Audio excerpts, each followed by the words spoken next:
What have we learnt on day 2 here in Bahrain? You're about to find out. Welcome to the show with me, Laura Winter, and Lawrence Barretto. That's just going to be a thing now.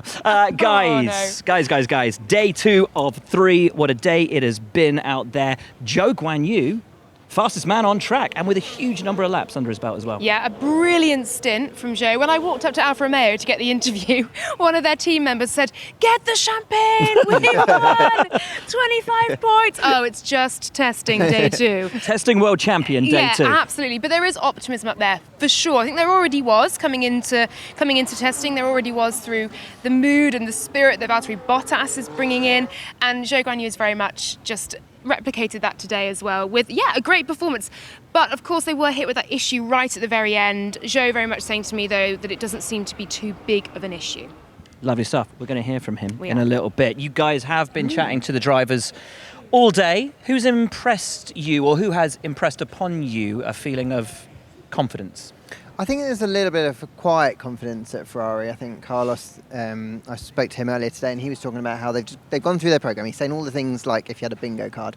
Got through our programme, we've ticked everything off, everything's looking good, car feels better, it feels like a step forward. He's saying all of the right things, but he's not downbeat, but he's not getting too excited. And that makes me think that they are pretty happy with where they are and the package that they've got. This is obviously a circuit where the Ferrari ran really well here last year. It's a power-sensitive circuit, and that engine and those reliability fixes they put in over the winter should allow them to run that engine more powerfully this year. I've been hearing things of 2/10, 3/10 a lap gains, and that's a huge step. That's massive. We don't know what kind of gains Red Bull have made, but if Ferrari can get those extra tenths and made a step forward with their car, who knows, they could very much be in the mix. Leclerc was similar, actually. He was confident, relaxed and quietly optimistic. I agree with that.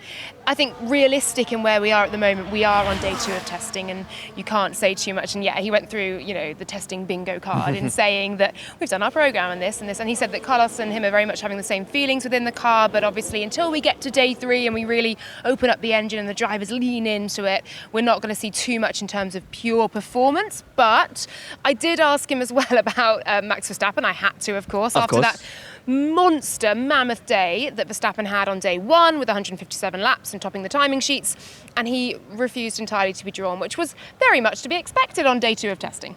Yes, it was ominous yesterday from Max. Oh my goodness, yes. Impressive again today in terms of pace, maybe a couple of little issues for them at the end of the day. But in terms of what we will see, we will no longer see Max Verstappen. That's it, he's done. Testing's over for the world champion. I think it shows his confidence level that he's able to complete his run-in after 2 days, when tomorrow is traditionally where they turn everything up and go a little bit more for performance. And he's confident enough to go, that's fine, I'm done. I'm going to crack on to the race weekend next weekend. The confidence throughout that team is extraordinary. It really is. I'm trying not to get carried away by this, but I've never really seen anything like it. We go back to the days of Mercedes when they had that really nice run of form and they were winning year in, year out. And testing-wise, I think they really came in each year knowing they'd be strong. And Red Bull kind of have that air of confidence about them this year. There is confidence, the length and breadth of this paddock, though, even if it's softly stated. You mentioned Alfa Romeo at the top. They've looked really good, I think, from the outset. Very nice car until tonight. Pretty reliable, looks good.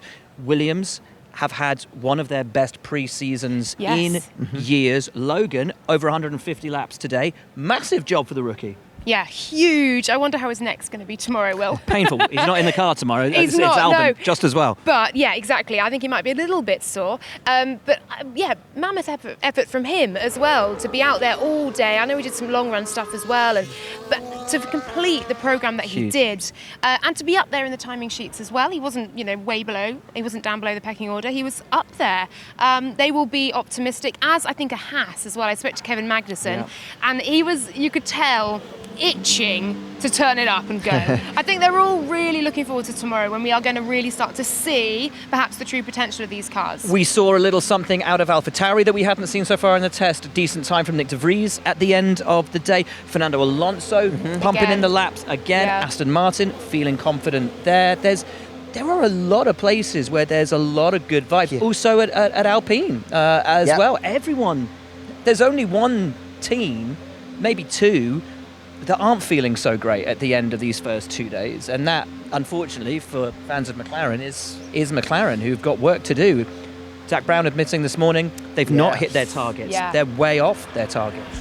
So we knew at the car launch that they hadn't really provided a car or delivered a car that they'd expected to when they'd obviously started this run plan. Then to come to testing and have that further knockback if they're not really hitting their goals in terms of where they are at that point. They lost track time yesterday, never ideal. You kind of look at the body language of the drivers, of the team members, and it's just a little bit lower. And it's not, I don't think, quite at the point of last year. Do you remember when they had all of those brake troubles and it was just ultimate misery, and they had those brake problems all year? I don't think we're at that point. But when everyone else is having such a great time of it, actually when it shakes out, this might not be ideal for McLaren. I've just realised I've not even mentioned the fact that you're wearing a glittery jacket, because it's just so normal for Lawrence to wear these kind of things. Do you want to explain it, or? Yeah, well, obviously we're going to Las Vegas. We are. Later this year, the penultimate round of the championship, and the good promoters of Las Vegas are here in the Bahrain paddock. All of the promoters actually came to Bahrain. They have an annual general meeting to discuss everything ahead of the season ahead.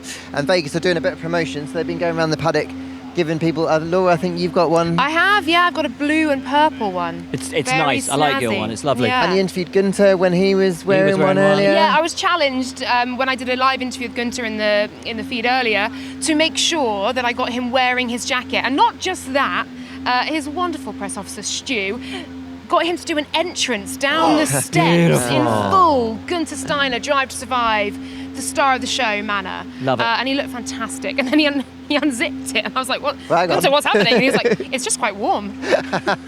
Pure Lovely. Gunter. It was great. Lawrence, you are bedecked I can't in wait the for colours of our fastest driver and team of the day. This wasn't planned though, for absolute clarity. Zhou Guan Yu, fastest man of the day, talking to Laura Winter. Felt good to see your name at the top, even though, it's testing, people are trying different things, but it's always good to be up there than maybe struggling at the back. So overall, it's a promising day, very much, laps going on, and I was in the car basically for all 8 hours. But we went through all the, missions and the target we have to complete, so I was happy. Mid-match substitution. Lawrence Barretto and Laura Winter off, Sam Collins in. Well, hello, Mr. Tech Analyst. Hello. I'm going to get off my tippy toes now and get down to a normal. I was just trying to look the same height as you. Even on a higher part of the paddock, it's still not going to work. Obviously, yesterday we were looking at all the lovely, shiny new cars. Today, couple of gremlins creeping in. Yeah, those shiny new cars are not so shiny anymore. Not least because it seems these new Pirelli tyres flick up little bits of rubber and coat some of the bodywork with this dark smear of rubber. You can really see it on quite a few rear wing end plates. I've noticed like the Golf logo on the Williams. Almost disappeared It's today, almost didn't it? disappeared Yeah. because of that tyre dirt. The McLaren has got like a black stripe down the end plate. So the mechanics are going to have to do lots of polishing. But they've all been quite busy up and down the pit lane. Just where we're stood right now, outside Mercedes, that's been quite lively. There's been a bit of a hoo-ha going on over in the Mercedes team area just now. And why is that? Well, the gearbox broke, or something around the gearbox broke. Hydraulics, they said, wasn't it? Yeah, so there was a hydraulic failure warning that came up on the steering wheel of George Russell's car when he was out on a run. He came to a stop on track, took a while to recover the car. I went and had a little nosy around the screens that they've put out in front of the pit garage, and the whole rear end of the car is dismantled, it's gone, it's in pieces. The gearbox is gone somewhere, to possibly back to England to be fixed for another one to go on. It's really interrupted their run plan, it's really interrupted their programme, and having a failure like that at this point is too soon. And it's the first major incident. I mean, we've had one red flag before for Felipe Drugovich. That was just a simple electronics issue, easily resolved. It's the first major red flag we've had of this test. We've had a few little red flags. We had the Aston Martin stopping out on track right on day one, but they sort of gathered themselves back up. But there have been a lot of other little technical problems. There was a red flag for the Alfa Romeo of Guan Yu Zhou, who came to a stop just after leaving the pits, right at the end of the session. We don't really know what that problem was. They just pushed the car back into the garage and left it. We thought we had a problem for Williams, who abandoned the car in the pit lane, put on the Kerrs Marigolds, the hybrid safety equipment to isolate the mechanics from getting electrocuted. And actually it turned out it was a routine check and test of their procedures to make sure they're safe. Interesting. McLaren then went and did exactly the same just after the session had finished. So quite a few teams will be doing that. Red Bull. Now, Max finished his day early. Was that intentional or not? No, I don't. I think there was a problem on that car. So you've got the rule with the screens that you put up in front of the garage. You're only allowed to do that if you're taking the floor off the car. You only do that if you've got a problem at this point in testing. You're not going to do that just for the hell of it. Some teams will do it at lunchtime. They'll use that time to do some work on the car. Red Bull were in that garage for an awfully long time, then came back out right at the end of the session for a bit more running. So it didn't look to me like that was oh no, we finished, we're going to go home for lunch. They were out for the practice start right at the end of the day. Max Verstappen was in the car, and he did a few laps before that as well. So I think that for Red Bull was an issue. We just don't know what it is yet. Interesting. Sorry, go on. McLaren. Yes. As well. We can't miss McLaren. Now, they haven't had a big show-stopping issue. They haven't had bits of the car falling off like they did yesterday. But every time I walked down pit lane, the McLaren was either coming into the pits or going out of the pits or in the pit garage. That car is what I call a pit pony at the moment. It is really struggling to get lap times on the board. It's getting out there and it's going round, but it's not doing it well. Alpine as well, rear wheels, really struggling to get them off the car at times. That could be a big problem for pit stops. Oh, fascinating. What could that be?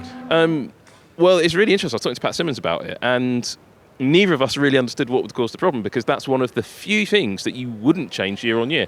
They had pretty okay pit stops last year. Why change the spindle? If you're going to try and go a bit faster on pit stops, you're going to gain a couple of tenths of a second maybe. But if it goes wrong, like it did for Valtteri Bottas in the Mercedes at Monaco, you can lose, a week while they try to take the wheel off. Yeah. And it looked a bit like that for Alpine at the rear, so it was a problem. Who then has work to do? Who's looking pretty going into tomorrow? Who's impressed you so far? Ferrari. Ferrari look really good. They don't seem to have any major issues. The car doesn't look quite as quick as the Red Bull yet, but it just looks together.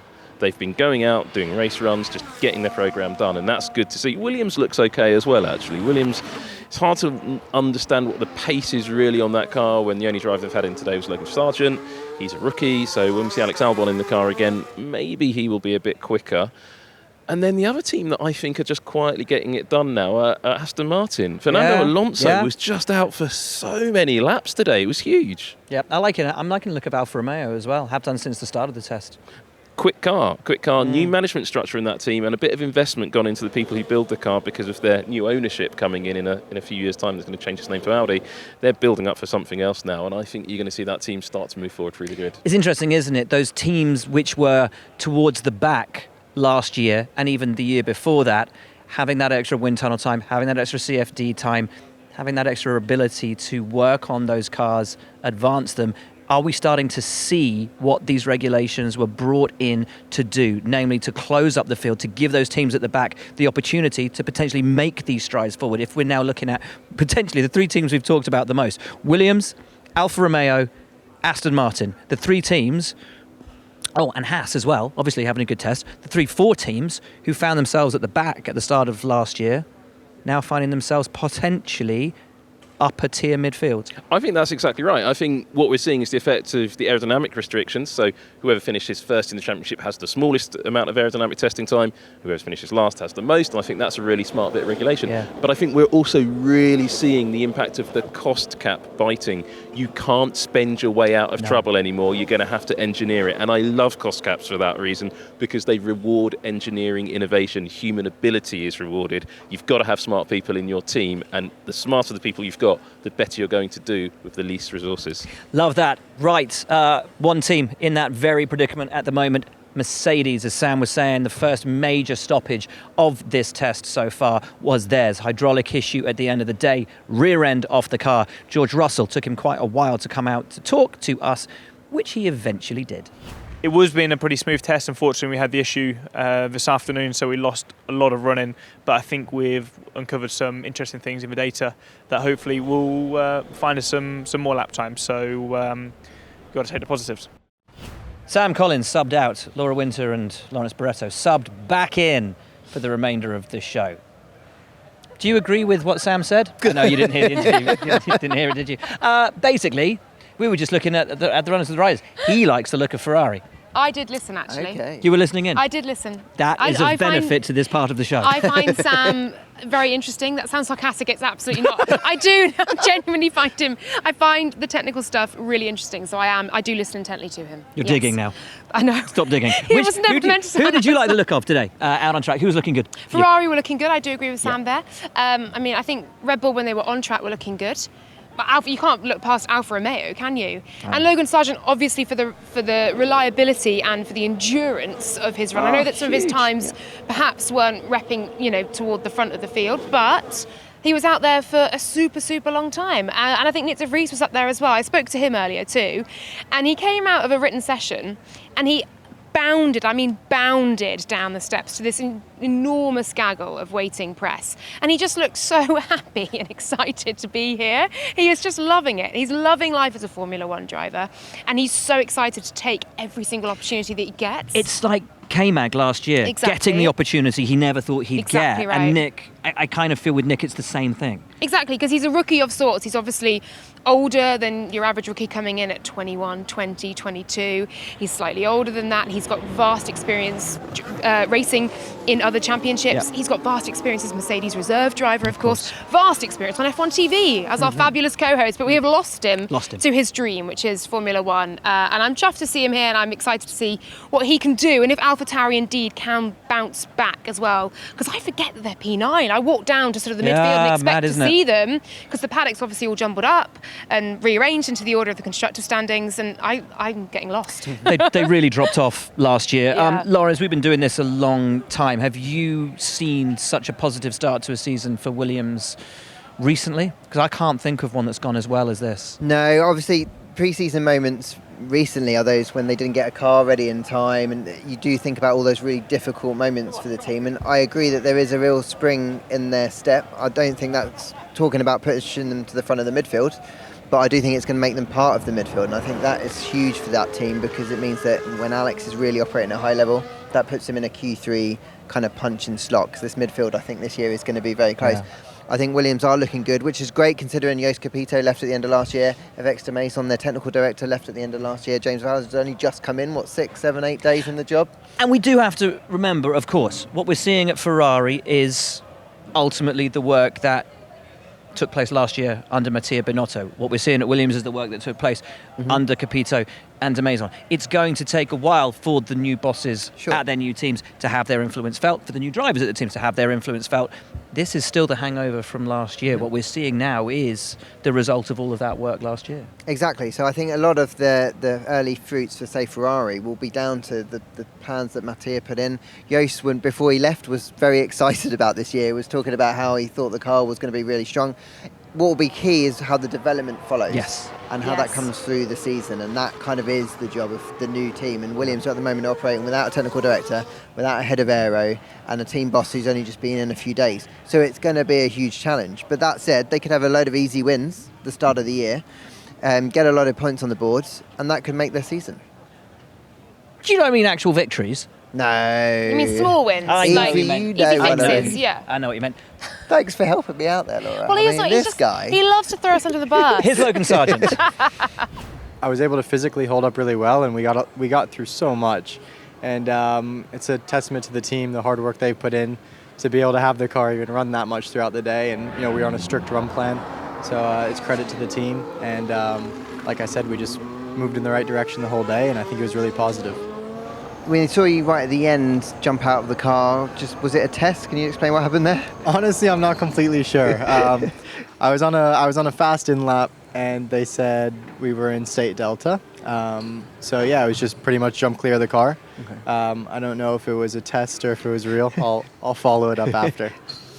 And that pretty much brings us to the end of day 2 here in Bahrain. Obviously, today, not so much about the headline times, more about consistency, reliability, which some teams had, some teams didn't. What then is day 3, our third and final day, all about? Performance. It's the best day of the testing. And I think most teams are going to say wait till qualifying in Bahrain next weekend for the ultimate pecking order. But once you see teams take out the fuel, push to the softer tyres, turn things up a little bit, run the engine at a higher mode, you will start to see who looks good and who doesn't look good. You'll see the drivers coming out and being a bit more confident enough to say those kind of things. So it will be the nuances around it. It might not specifically be the headline lap times, but there'll be enough data to pour over, Sam's going to get very excited. Very. And we're going to be able to find a sort of pecking order, I think, heading into the first race. Oh, I can't wait to see it. I know the drivers are itching to do it as well, to Yeah. really get out there and start to drive as they mean to go on, as they mean to enact in qualifying and in race day, which is coming up in 8 days. Is it 8 days? Is that the correct maths? Yeah, tomorrow is 8 Saturday. days until our first race of 2023. I'm so excited. Yeah, I can't wait to see what is going to unfold tomorrow. And worth noting as well that Felipe Drugovich is in the car at Aston Martin as well. Yes, in the morning. Exactly, in the absence of Lance Stroll, and we're yet to hear exactly the extent of the injury. There's not too much information coming out at the moment, and I know that Mike Cracker said they're very much evaluating day by day. Yes, we know it is his wrists, but that is all that we know. So Drugovich getting the final morning of the test for Aston Martin. What do you think that means, the fact that they are actually putting him in? I honestly just think they're covering all bases, right? So at least he'll have had a day roughly in the car beforehand if he's needed to call up. If he doesn't, well, it's just 2 more runs in a car where he can help correlate data when he's in the simulator. So it's kind of a win-win. And Fernando still gets 2 days, right, in total of running, and that's pretty good for him. Very much so. Because I'm not sure. I'm trying not to read too much into it. All right. Well, we will find out tomorrow. Thanks so much for joining us, folks. 1 day of pre-season testing remains. Join us for that from here in Bahrain. But for now, from all of us, that's it.